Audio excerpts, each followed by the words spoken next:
The High Council of the United Galactic Federation made their first mistake on what they called Standard Cycle 4891. They were tired of the persistent human problem. These primitive beings from the backwater planet Earth had become an annoying thorn in their side, constantly pushing against Federation boundaries and ignoring diplomatic warnings. Admiral Reed of Earth Space Force stood at the helm of his ship, the Thunder's Edge, watching the massive alien fleet appear through the jump points. The Federation's warships looked like floating crystal cities, beautiful but deadly. Their weapons could tear apart planets, yet they had never faced anything quite like humans before. "They think we're easy prey," Reed muttered, his weathered face reflecting in the reinforced glass of the bridge window. Behind him, his crew worked with quiet efficiency, each person knowing their role in what would become humanity's first major interstellar conflict. The Federation had ruled the galaxy for 10,000 years.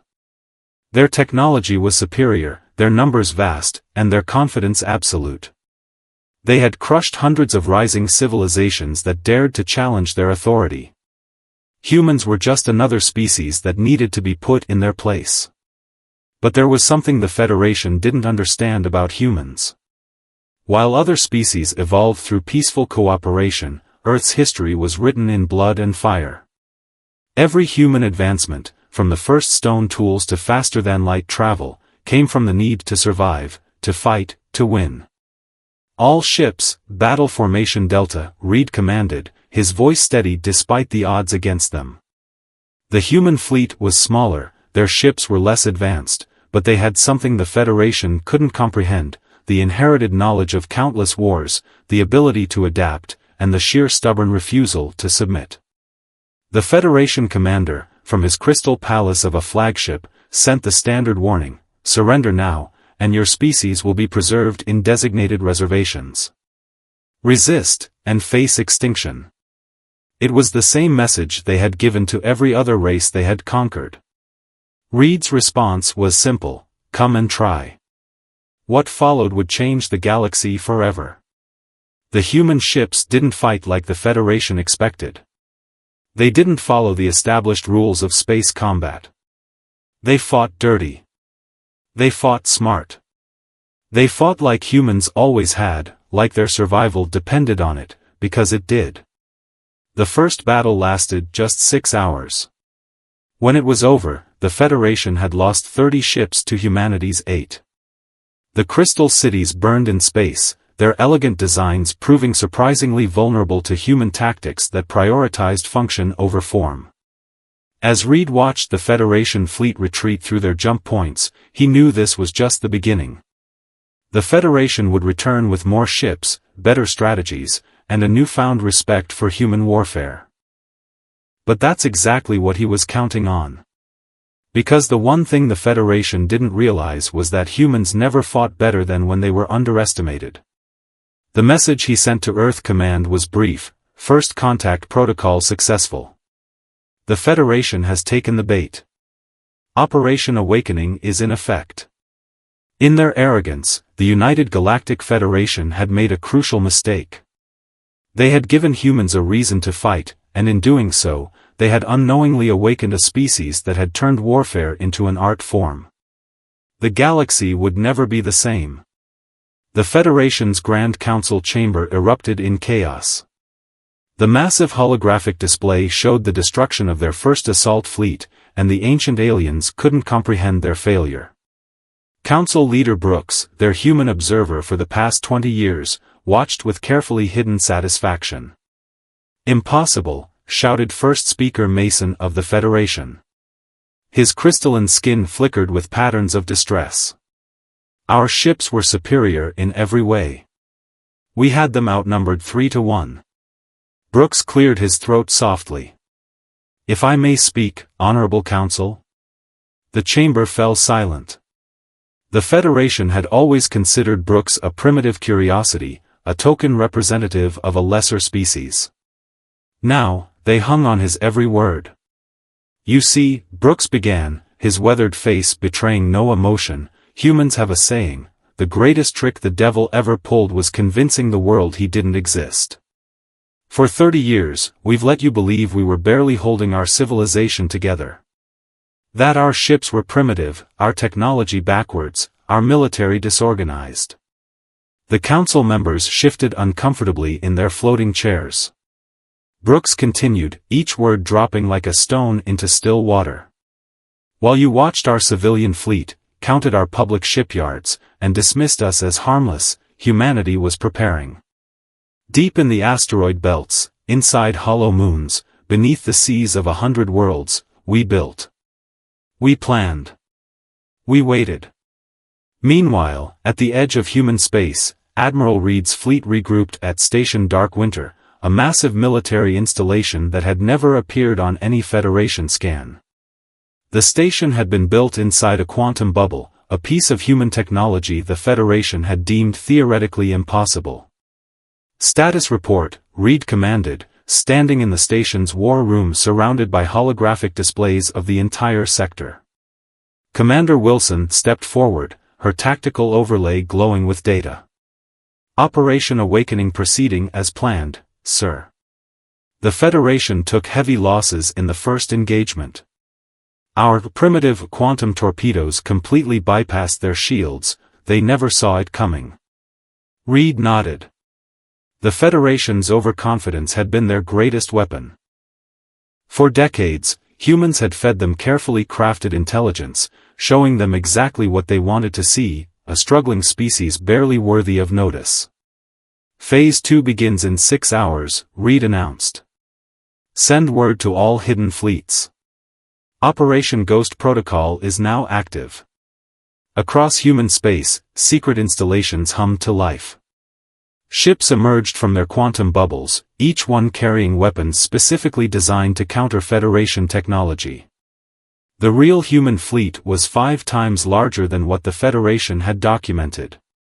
Back in the council chamber, Brooks stood to leave. You know what your greatest mistake was? He asked the stunned council members. You judged us by your standards.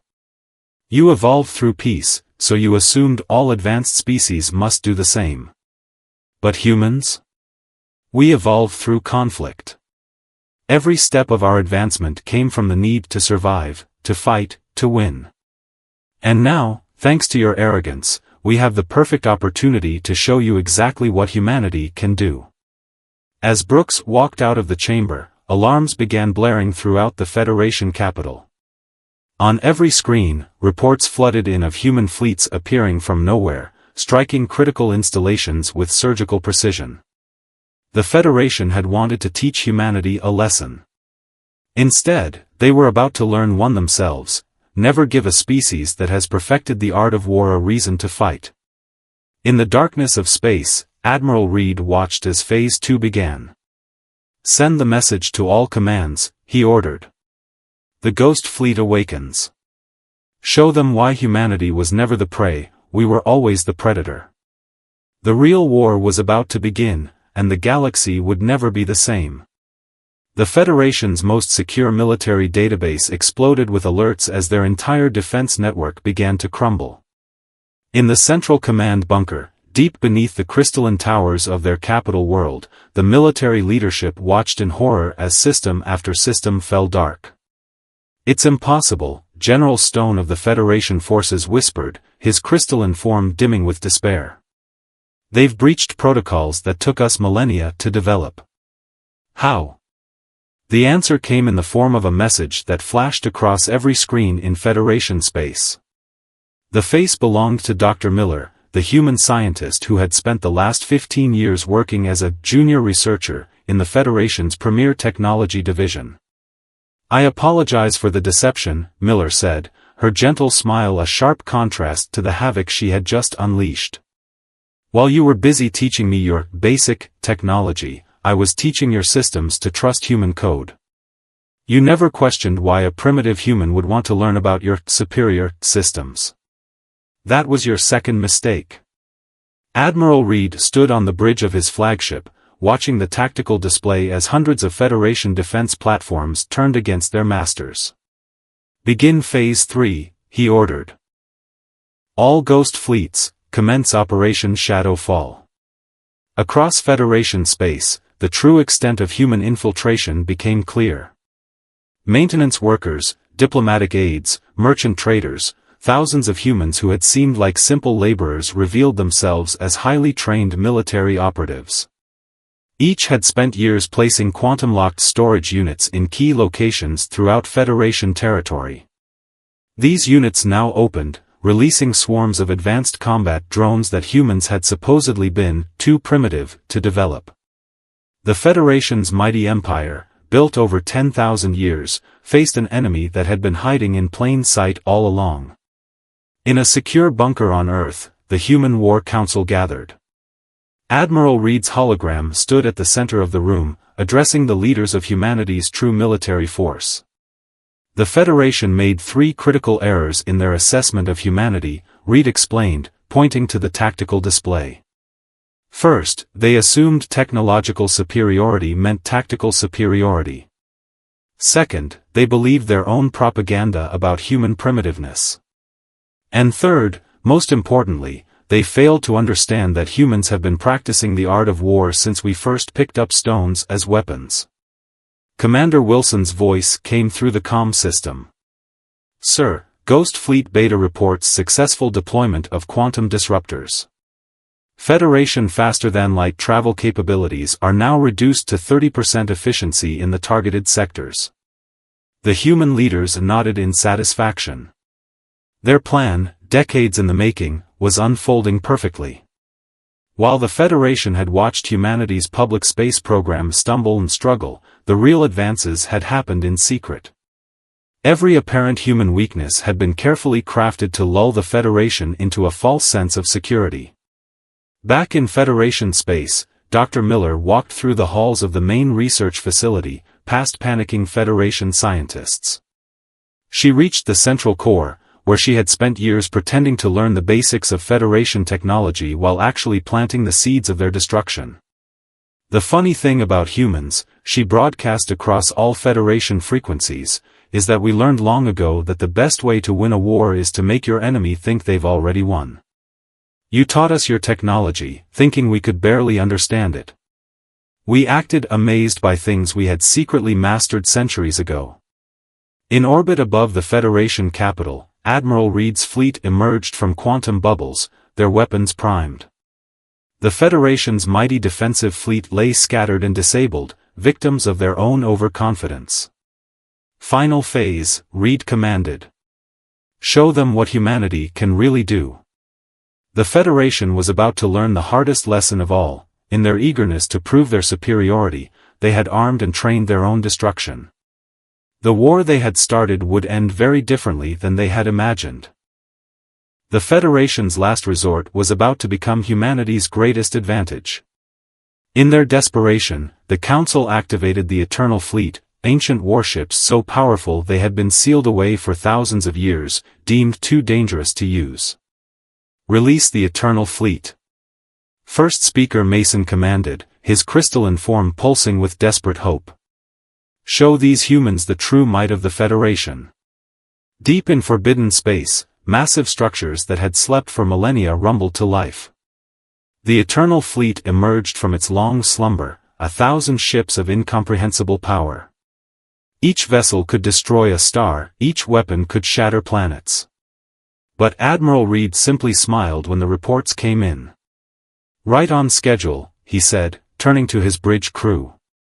"Activate Operation Phoenix." In that moment, the Federation leadership witnessed something impossible. The Eternal Fleet, their ultimate weapon, received its first commands, and ignored them completely.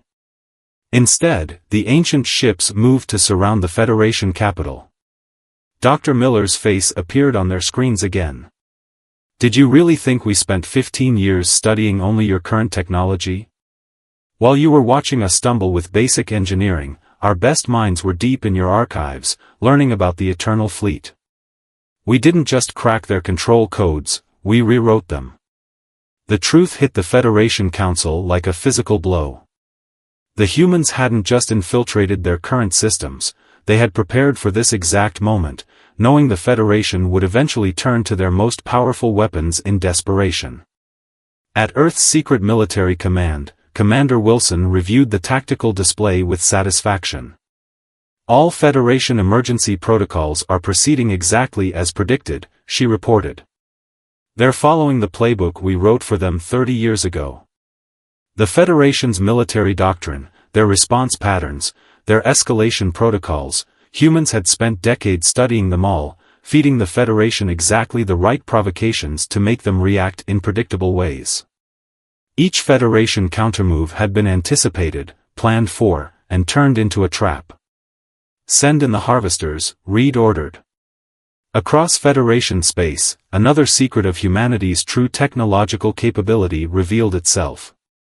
Massive ships, hidden in plain sight disguised as scattered asteroids and space debris, activated their true forms. These were the harvesters, vessels designed to capture and redirect the quantum energy the Federation used to power their weapons. The Federation's mighty weapons fired, only to find their energy absorbed and redirected.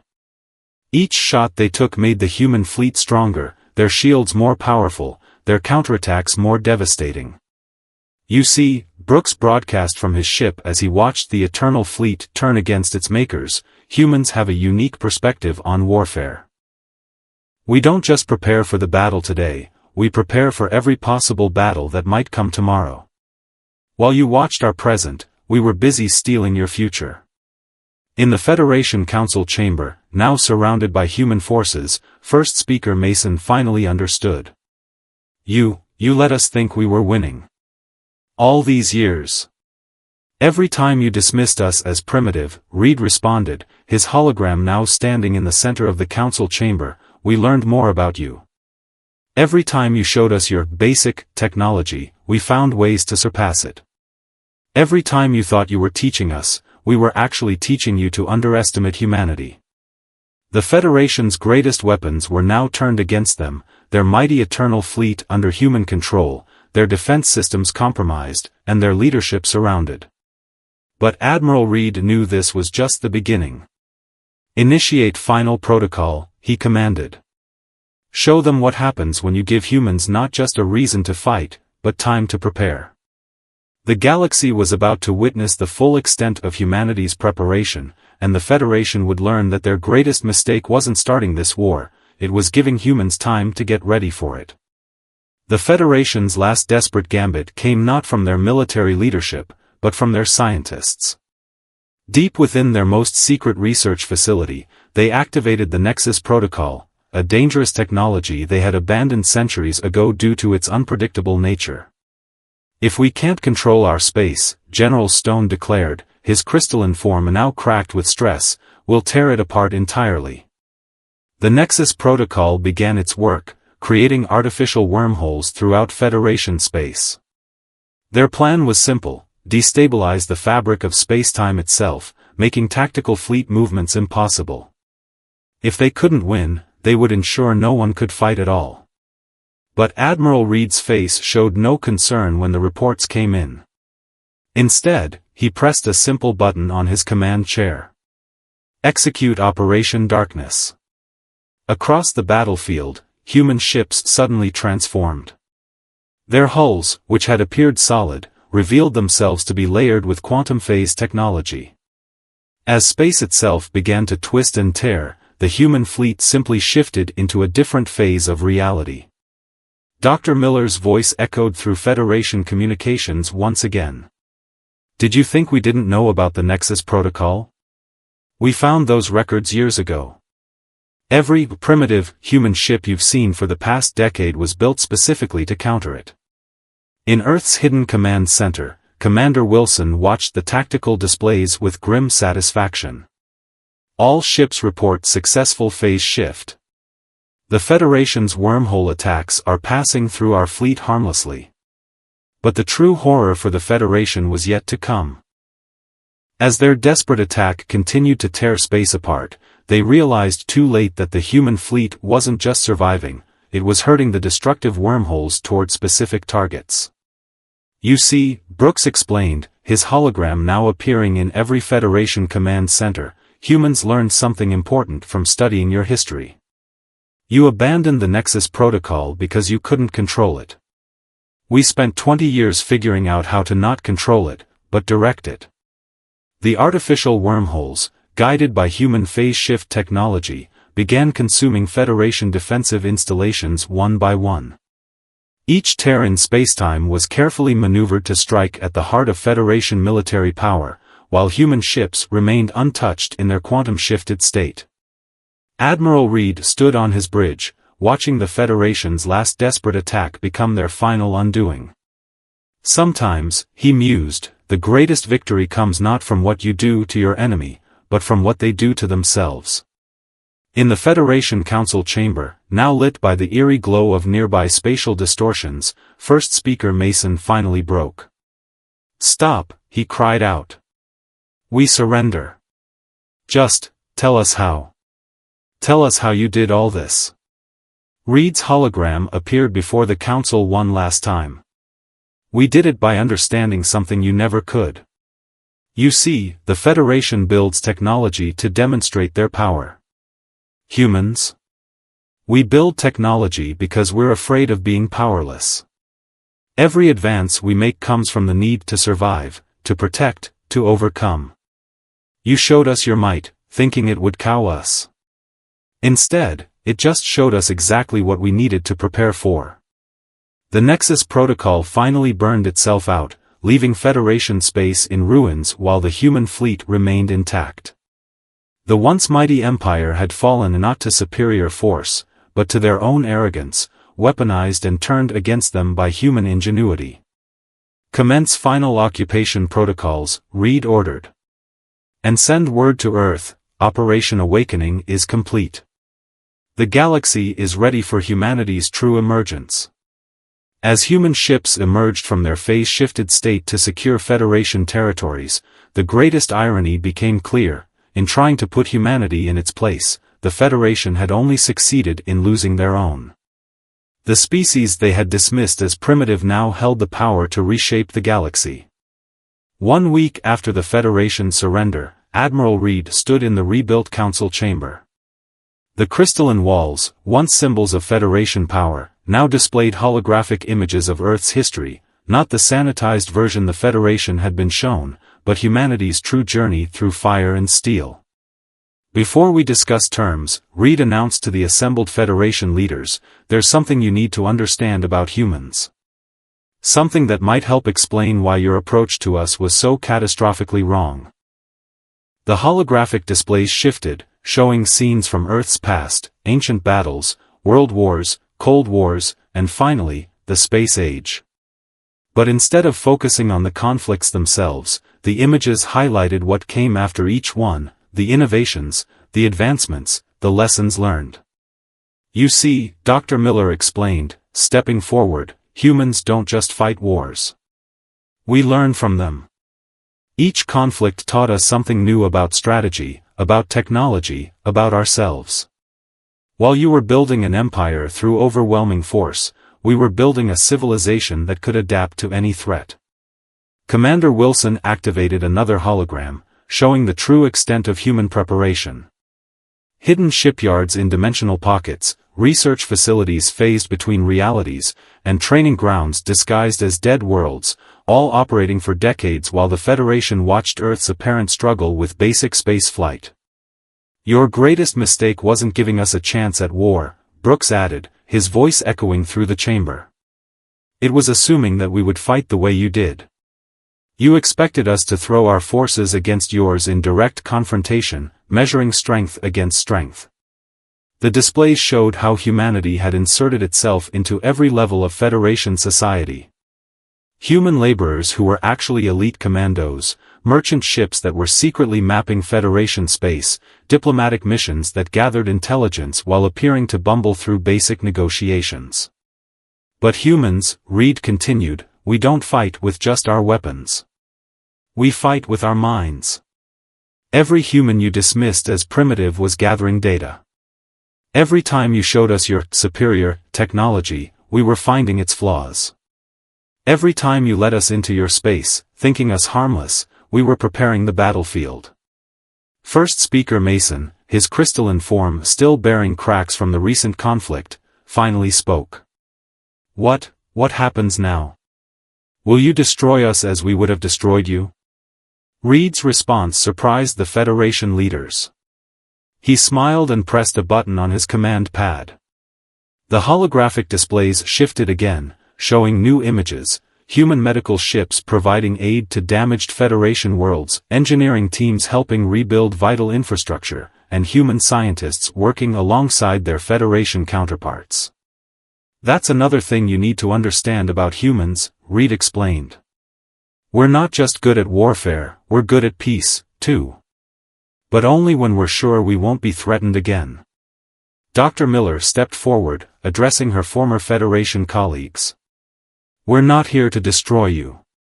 We're here to help you understand something crucial. True strength isn't about having the biggest weapons or the most advanced technology. It's about being able to adapt, to learn, to grow. The Federation leaders watched in amazement as human ships throughout their space began revealing their true nature, not just warships, but vessels equipped for exploration, research, and cooperation. Your civilization spent 10,000 years becoming powerful, Reed concluded. Humanity spent 10,000 years becoming adaptable. And now, if you're willing to learn from this mistake, we can show you why that difference matters. As the Federation leaders absorbed this revelation, they began to understand the true scope of their error. They hadn't just underestimated humanity's military capabilities, they had fundamentally misunderstood what made humans dangerous, their ability to turn any challenge, any conflict, into an opportunity for growth. 1 year after the war that reshaped the galaxy, the newly formed Galactic Coalition held its first assembly. The Great Chamber, rebuilt using both Federation crystal technology and human engineering, symbolized the new era that had begun. Representatives from both civilizations sat together, no longer as enemies, but as partners in an unprecedented alliance. Admiral Reed, now serving as Earth's primary representative, stood before the assembled delegates. The Federation's crystalline beings sat alongside human diplomats, their forms reflecting the light in ways that created a stunning display of unity. A year ago, Reed began, his voice carrying the weight of history. The Federation made what they thought was their final mistake, giving humans a chance at war. But today, we understand that their real mistake was failing to see what humans truly are. The massive display behind him showed scenes from the past year, human scientists working with Federation engineers to stabilize the damage from the Nexus Protocol, joint military exercises where both species learned from each other, and collaborative projects that merged the best of both civilizations' technologies. Dr. Miller stepped forward, her research team having made groundbreaking discoveries by combining human ingenuity with Federation knowledge. We didn't just win a war, she explained. We won the right to prove that humanity's greatest strength isn't our ability to fight, it's our ability to turn enemies into allies. Commander Wilson, now leading the Joint Defense Force, activated a holographic display showing the new combined fleet. Federation crystal ships now incorporated human adaptability, while human vessels gleamed with Federation improvements. The very technologies that had once clashed in combat now worked in harmony. The Federation thought giving humans a chance at war would be their downfall, Brooks added, standing among his former adversaries. Instead, it became the galaxy's salvation. Because humans don't just learn how to win wars, we learn how to win peace. First Speaker Mason, his crystalline form now restored and enhanced with human medical innovations, addressed his people. We feared humans because we didn't understand them.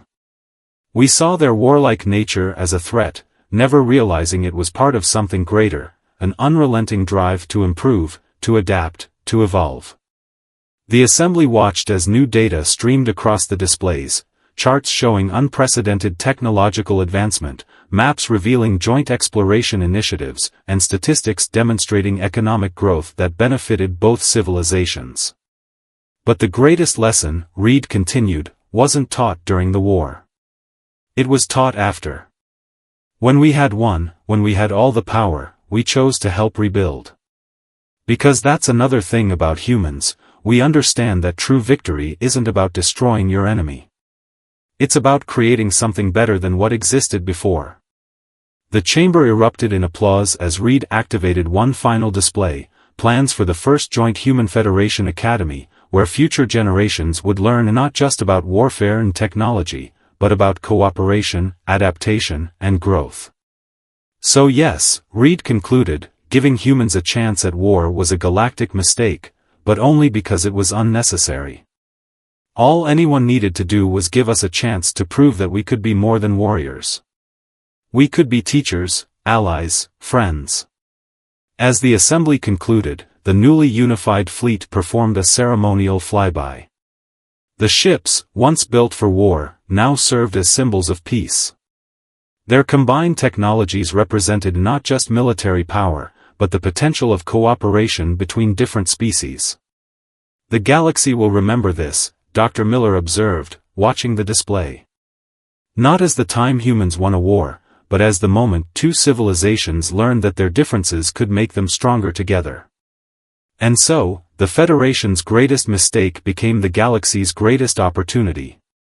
The species that had evolved through conflict had taught an ancient empire that true power lies not in the ability to win wars, but in the wisdom to build lasting peace. The stars themselves seemed to shine brighter that day, illuminating not an empire or a battlefield, but a future where the combined strengths of humanity and the Federation would lead the galaxy into a new age of discovery, innovation, and harmony.